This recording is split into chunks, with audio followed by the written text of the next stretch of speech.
FBA is a great option for Amazon sellers, but did you know that by just using FBA, you could be missing out on some fantastic opportunities?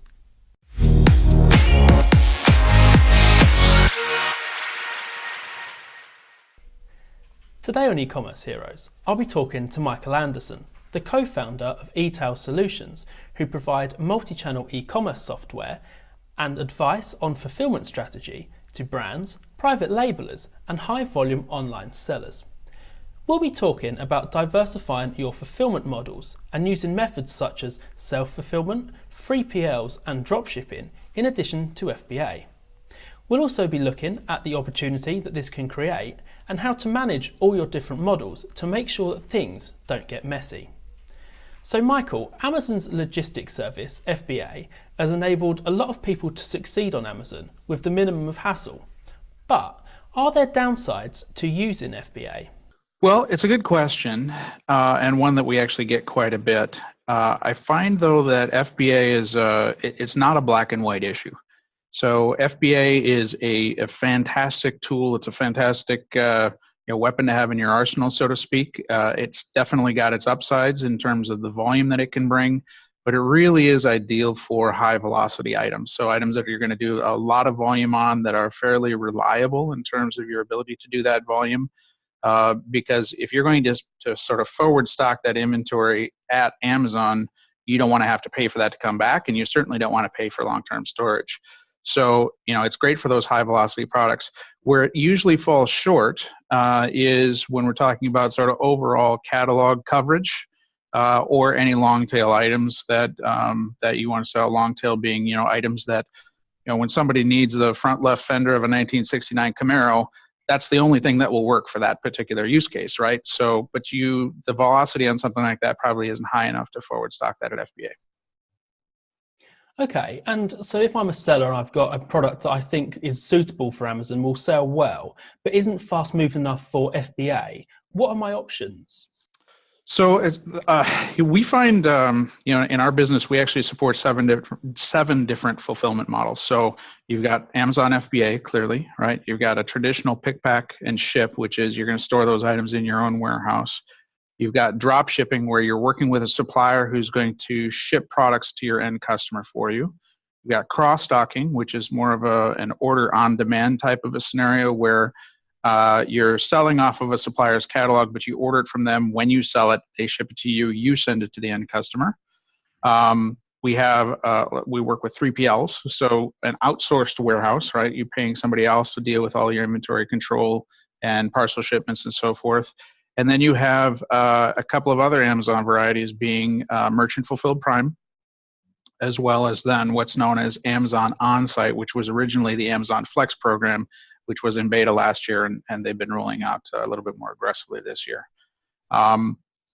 So I think in terms of what to consider out of all of those, you almost have to look at this as an overall strategy in terms of what are your goals, what are you trying to accomplish, and what's going to meet your needs as a business in terms of where you're taking the business overall. And based upon that flavor, then we would typically recommend probably a combination of those different things.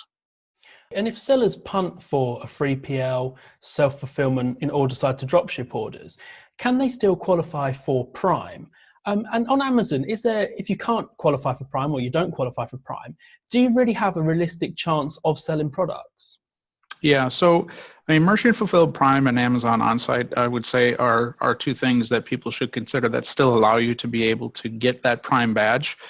And everybody knows, it's no secret, there are clearly advantages to having that Prime badge. Most people, when they go onto Amazon, if you're a Prime member, a lot of people are just flicking that little toggle and saying, I only want to see just Prime products, right? So there's without question an advantage. And historically, FBA was the only thing that you could do to even have that option.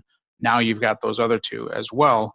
But yeah, I would say that particularly, I would say with brands and with private labelers, you absolutely want to figure out ways to diversify your fulfillment strategy. But what a lot of folks don't understand or necessarily realize when we first start talking to them is really how big that opportunity can be by just adding a different fulfillment method. We were talking to a fairly sizable, I guess I would put them under the category of labeler, but bordering on a brand, I would say, and the definition of those is probably subjective, but they were doing very significant volume, but everything was via FBA. And the conversation was a very interesting one in terms of us trying to solve for what they were hoping to accomplish. And the reality is that Amazon FBA, Amazon's not going to take on your whole entire catalog if you're doing it first party, right? So if you're a brand and you're dealing with Amazon first party, they're not going to take on your entire catalog. Having all of your products at FBA, if you've got a fairly sizable catalog, isn't very realistic from a cash flow standpoint, because you're forced to have sort of a one-to-one ratio. And based upon where you're taking the overall business, for example, if you're a brand and you want your product to be on more marketplaces so that you have broader brand coverage, you can't sell on Walmart using Amazon FBA as your fulfillment method, because everybody who's ever bought that's a Prime member or even just bought from Amazon knows that you get a product. Matter of fact, I've got one sitting right there over on my desk. It's got the Amazon tape all over it, right? And so Walmart doesn't even allow it. So as you think about what you're going to be doing in terms of where you're going to sell, you have to think about your fulfillment strategies as well. The other thing that I think is underutilized is this concept of how many more merchandising opportunities FBM or doing something other than FBA can really open up for you. When we look at the opportunities that become available to folks when they look at FBM as a strategy, it comes down to several different things. So first of all, it's better cash utilization, right? So with Amazon FBA, you're forward stocking all of your inventory, and it's a one-to-one ratio of you've got an FBA listing, and that's what Amazon sees in their warehouse, right? As opposed to if you're fulfilling out of your own warehouse or any of the other methods, you could have an each listed on Amazon. You could have a 3-pack, a 6-pack. You could have a kit out there, so you can have more listings for the single SKU that you have.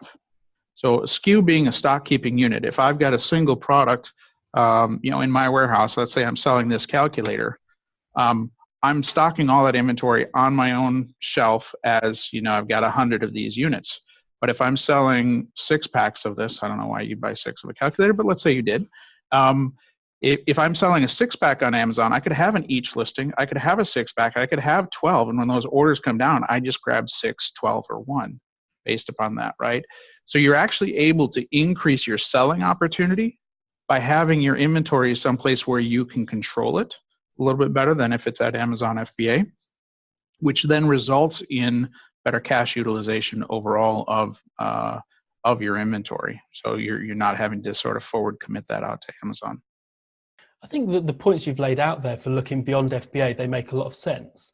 But I think the one thing that sellers might be concerned about if they do diversify the channels that they're using to dispatch their products is how can you keep it accurate and make sure that everything is up to date and you're not double selling because you've got products going out, via FBA and via FBM? That is an excellent question, and I would say it's one of the bigger ones that people are wrestling with when we start talking to them. I want to go back to this concept that I just very briefly touched on just a second ago, which is that in order to do this effectively, you've got to have a number of things in place. The first is you've got to have a strong relationship between your stock keeping unit, which is, literally I'm tracking my master SKU, if you want to call it that, is a base unit of measure of an each. And that's what I'm tracking my inventory in. And I need to maintain and manage that relationship between the SKU, the number of listings that I have out there, and how I'm publishing inventory, right? So inventory is controlled at the SKU level, and everything that you're publishing out to your many different channels is going to be, has to be tied back to that SKU and the availability of that SKU. So having that data relationship in place is critical. I'm probably a little bit biased given what we do for a living, but having a system to be able to manage that for you, I would say, is critical. The other side of this, though, that I think is probably not talked about often enough, and we end up having to do a bunch of coaching on and training on, is just the raw discipline that it requires. Merchants who have scaled, and we've been fortunate enough to work with some folks who have grown from $150,000 a month up to $6+ million a month in sales over the last 4 or 5 years that we've worked with them. So we've seen some massive increases in scale. But people who are able to achieve that have a certain amount of discipline in their warehouse. Inventory control as a topic overall, it doesn't matter what system you have, whether it's ours, whether it's a different system. If you allow somebody to bring a product into your warehouse and put it on a shelf without checking it in, there's no system in the world that can solve for that problem, right? So discipline is often underappreciated, and process is often underappreciated as it relates to being able to achieve scale. Because if you don't have the appropriate discipline and processes and the systems to support that, what ends up happening is inventory accounts get off, and whatever systems you're using in all likelihood are just doing what they're told, and they're publishing the wrong numbers because the discipline wasn't followed. And like I said, there's no system in the world that can compensate for that. So oftentimes, we ask people to be fairly realistic in terms of you're saying that you want to take on, fulfillment in your own warehouse. And let's say that you're a brand and you're just going direct to consumer, and all you've ever done in the past is wholesale, right? You've been shipping pallets of stuff out to your customers, or you've been shipping pallets to an external 3PL. Taking on individual high volume parcel shipments and the inventory discipline that's required in order to be able to maintain that, it's not a small thing. It's a different way of doing business, right? And so oftentimes we may say, well, you might want to think hard about whether you're going to build that expertise internally, and do you have the right leadership and the right discipline in place to do that, versus should you work with a 3PL who does that for a living and allow you to focus more on your merchandising and your product development.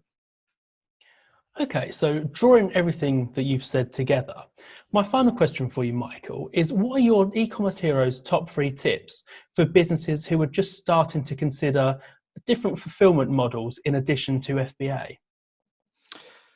So I guess I would maybe summarize this into, and clearly we could talk about it for a lot longer if we wanted to, but in terms of trying to summarize, I would say when you approach this, you have to think about your strategy first. I think too often merchants get stuck into seeing something that they think is a good idea, but not sort of looping into what's our overall objective. Where am I going 1 to 3 to 5 years from now, and what do I want to accomplish? Is your goal that you want better channel coverage? You want to be in more places? Is your goal that you want to increase the ratio between the number of listings to the SKUs that you have? We talk to a lot of folks who come in and they don't even have a 1-to-1 ratio. They might have 1,000 SKUs and only 200 listings published. Well, let's get that up to a 1-to-1 ratio, or we've got clients who are 10-to-1 ratio. That's going to increase sales, right? So is it better merchandising? You want to do more kits, you want to do more listings across different channels, you want to do more bundles, etc. Is your goal that you want to lower your cost of operations? Is it that you want to increase your cash cycle, increase the number of turns that you have?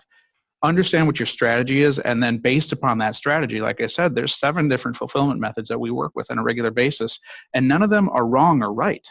It's based upon what are your individual needs as a merchant or as a seller, whether you're a brand or a private labeler or a reseller. What is your strategy? What access do you have to inventory across your different channels, and how do you leverage that?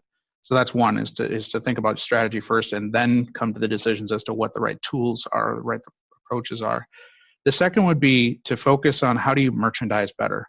I mentioned this ratio that we use of listings to SKUs. So if I'm selling on 5 different channels and I'm selling the same product on 5 different channels, I've got 1 listing per channel, that's a ratio of 5-to-1, right? 5 listings to 1 SKU that I'm managing inventory by, right? When you put out kits, when you put out 3-packs, 6-packs, 12-packs, those types of bundling opportunities as well, you're increasing the number of listings that you have based upon the number of SKUs that you have, which is going to help with your overall velocity in sales. I don't think enough time and attention, particularly for brands and for private labelers, I don't think they are putting enough time and attention to that ratio overall. And how do they maximize the number of listings that they have out there? How do they merchandise more effectively? And then, from there, what channels are you going to go on to? So merchandising would be sort of the second thing. And the last thing would be to really take a step back and try and understand from a fulfillment perspective, how do I come up with a diversified strategy that's going to allow me to maximize my, what we call, or is known as, gross margin return on investment. So if I have, just real quickly, if I'm making 25% gross margin on a particular product that I'm selling, if I can turn that product 2 times in a year, then my gross margin return on investment is only 50 cents on the dollar, which means that for every dollar I have tied up in inventory, I'm only making 50 cents back on an annual basis. So clearly you want to increase your turns and or increase your gross margin. Now, gross margin is a little bit tougher, right? You can spend a lot of time trying to eke out a few extra points. But if you can come up with a better fulfillment strategy, you can actually lower your overall inventory levels. So if you're able to lower your inventory levels and take your turns from 2 turns a year to 4 turns a year, or to 6 turns a year, or 8 turns a year, just by better inventory management and stocking practices, you can actually increase the amount of profit that you're generating based upon the amount of cash that you have tied up. And I think that is it's a really kind of a inventory management 101 type of a topic for anybody who's really studied it, but all too often it's really not looked at as a key to really driving cash and driving profits within the business overall. And I think that's something that people ought to pay more attention to. Well, Michael, thank you very much for joining me. There's some great tips there for our viewers. All that's left to say is thank you to everyone for watching, and we'll see you again for another episode of E-Commerce Heroes here at Web Retailer.